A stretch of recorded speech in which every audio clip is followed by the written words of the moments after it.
Hey everyone, today I'm going to show you how to access SharePoint library through the OneDrive app. Without any further ado, let's get started. First, open your web browser and navigate to OneDrive.com. Once the page loads, you'll need to sign in using your Microsoft account credentials.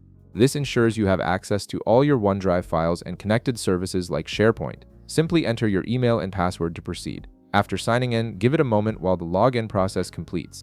The system will automatically redirect you to your OneDrive dashboard where you can see all your stored files and folders. This is your central hub for managing cloud storage and accessing connected Microsoft services. Now, to access your SharePoint library through OneDrive, direct your attention to the left side menu of your screen. You'll notice a quick access section that displays various navigation options. Look for and click on the More Places link.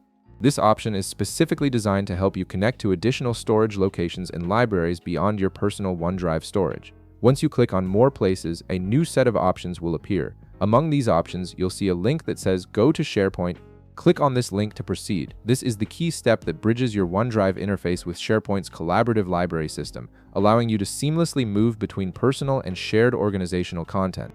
After clicking the SharePoint link, a new browser tab will automatically open. This new tab takes you directly to your SharePoint environment where you can now access all your SharePoint libraries. From here, you'll be able to view, edit, and manage documents stored in your organization's SharePoint libraries, all while staying connected through your OneDrive account. This integration makes it incredibly convenient to switch between personal files in OneDrive and collaborative documents in SharePoint without having to navigate to completely separate platforms. And that's it.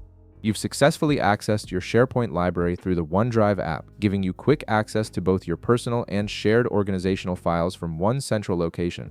If this video helped you out, be sure to leave a like, subscribe, and I'll see you in the next one.